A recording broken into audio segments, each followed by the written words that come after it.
Hey friend, today I wanted to talk about what my divorced mom helped me understand about my own marriage. So my parents actually divorced when I was between the ages of 6 and 7, and it had a deeply profound impact on me, more than I ever realized until I was married, because I was a daddy's girl, and when my father moved out of the house, I was sad about that as a child, but then growing into a young adult and then a woman, I realized that I was angry at the world. I apologize for my lisp. I have Invisalign. I realized I was kind of mad at the world because I felt like my father had left me. But obviously that had nothing to do with me. That was something that my parents decided to do, and then I kind of had to suffer the consequences myself and my sister. So anyway, I'll kind of um, dive more deeply into that in a different video. But so my parents divorced when I was between 6 and 7. My mom raised my sister and I, and so after Michael and I got married, we were in our 20s and emotionally immature, both of us. And so what I thought marriage should be at that time is not what I understand it to be now as an older woman. But back then, in my 20s, I felt like Michael should be different than what he was. My expectations weren't being met. And so I would complain a lot to my mom or a couple of friends, not many people, but a couple of friends, my mom. And one evening I was talking to my mom. I'll never forget this conversation because it was pivotal for me. It was a stepping stone to me maturing as a wife. And like I said, I used to complain about dumb stuff like, oh, I wish he would voluntarily take the trash out instead of me having to ask him, or it irritates me when he doesn't put his clothes in his dirty clothes in the hamper. He just leaves them on the floor. Or if he told me he would go to the store today for me, but he didn't go to the store, so he didn't keep his word to me. Things like that. And ultimately, newsflash, those are trivial in the larger scheme of things. But at that time, those are the things that I thought were important. And it used to be heavy on my mind a lot. So one day I was talking to my mom, and I was, complaining to her about those silly things, he don't do this. And then the other thing I would complain about was, he is not romantic. He doesn't plan stuff for us to do, and I have to plan all the stuff, things like that. And so my mom said very calmly, she listened for a minute, she said, well, does he come home every night? And I was like, of course he comes home. Like, duh, in my head, like, of course, that's what he's supposed to do. And she asked me, does he mistreat you? In terms of being physical, she meant, is there any physical issue? Are there physical issues going on? And I was like, no, of course not. It's fine. And she said, well, does he deposit his paycheck into the bank account? I'm like, of course. Again, duh, that's what he's supposed to do, and I was just getting so irritated. She asked me those 3 questions. And then she said, well, sounds like he's doing what he's supposed to do. And I was like, no, she did not. I wanted her to be like, girl, yeah, I understand what you're saying. I wanted her to co-sign my little complaints. But what she helped me realize was that my complaints were immature and trivial, because marriage is not about each person being made happy by the spouse. Like, it's not your spouse's job to make you happy or to fulfill all of your needs. That's not the purpose of the marriage. It's also not the spouse's job to be all that the other spouse expects them to be. Each person is individual, and then they come into the marriage, and then you have to kind of work out your differences together. But over time, as I became older, Michael and I have been married for over 28 years now.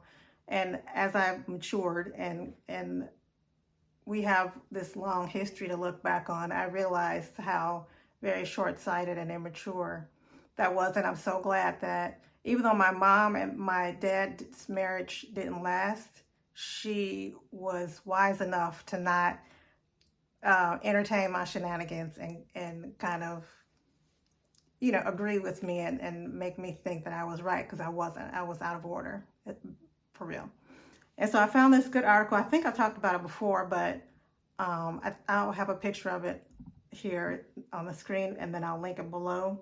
But this is one article of several that I found that talk about the purpose of marriage. And again, newsflash, the purpose of the marriage is not to make us happy. So I'll just read a little bit of the article. It says, the purpose of marriage is ultimately to glorify God, since he tells us he made us for his glory. Marriage is a covenant union of a man and a woman for the purpose of committing to each other in companionship, provision of food and shelter, intimacy, privileges, children, and protection. A lot of people think marriage is merely for companionship and love, but when self-serving reasons are the basis of marriage, those often fail to be proper support for a lasting marriage. Instead, the Bible tells us a lot about marriage, and when we submit to God's plan for it, we not only bring glory to God, but we also develop healthy, good, and loving relationships within marriage. So I wanted to reiterate the one point in there where he talked about, the author of this article is Matt Slick, and where he talked about people think marriage is merely for companionship and love, but those are self-serving reasons, because those are you thinking marriage is about giving you something. And actually, marriage is a reflection of God's glory. And it's about also his sacrifice. It reflects his sacrifice for us out to the world. It's much bigger than many of us even realize. But it's very important to the world that people do whatever they can to keep their marriages intact and understand the duty that they have within marriage. And it's a covenant between husband, wife, and God. And it is God's covenant that he created. And it would be very helpful for people to understand the purpose of marriage before they enter into it. And even if you're in it, married now, and you didn't understand it before, you can begin to learn about it. Even if you're not Christian, you can read the Bible as a historical document, or even a story. If, again, you're not Christian and you're not comfortable with believing in God or anything like that. But you can still glean wisdom from understanding what thus saith the Lord about marriage. And so further down in the article, he talks about topics within Scripture that tell us the reasons for marriage. And just to name a few, one is to provide companionship. The other is to avoid intimacy, immorality. I don't know if I could say certain words. I don't know all the YouTube rules yet, but intimacy, physical intimacy within marriage between a man and a woman, to provide children, to be blessed from the Lord. Proverbs 12:4 says, an excellent wife is the crown of her husband, but she who shames him is as rottenness in his bones. Proverbs 18:22 says, he who finds a wife finds a good thing and obtains favor from the Lord. Proverbs 31:10 says, an excellent wife who can find? For her worth is far above jewels. Another reason for marriage is to actualize the roles of husband and wife in God's covenant, to complete man in the formation of the marriage union, to establish order in the family. And there are others. But the point is that marriage is not just for us, and it also is not to make us happy. We actually are responsible for our own happiness. Happiness comes from our thoughts and feelings, and it can be dependent on a situation, how you feel that day, any number of things. But your spouse is not their job to make you happy. You have to find that happiness within yourself, and then reflect that back out into the marriage, into your relationship, and towards your spouse. So I just want to put that out there. If you're struggling with thinking about what I would say are trivial things, I would like to encourage you to change the way you think about the purpose of marriage and understand that the things you might think are important within marriage are probably not what's really important. And like I said, I'm going to link this article below. I'd encourage you to read it. There are other articles too. I think I'll link another one that I found. But it's also very helpful to connect with married couples who've been married much longer than you have, who can impart wisdom to you. That's what Michael and I hope to do as we expand our reach here on YouTube and social media in general, just to be, I think Security Boss said it best. She did a video, she talked about, shout out to Security Boss. She did a video that just talks about her role on YouTube, and she feels like she is an elder. And I do as well. I'm 54. My husband is 50. How old is he? He's 55. And we've been through some things. We survived. We're fine. We're thriving. And I just, like I said, would like to encourage you to change the way that you think. Marriage is not, it doesn't have to be hard.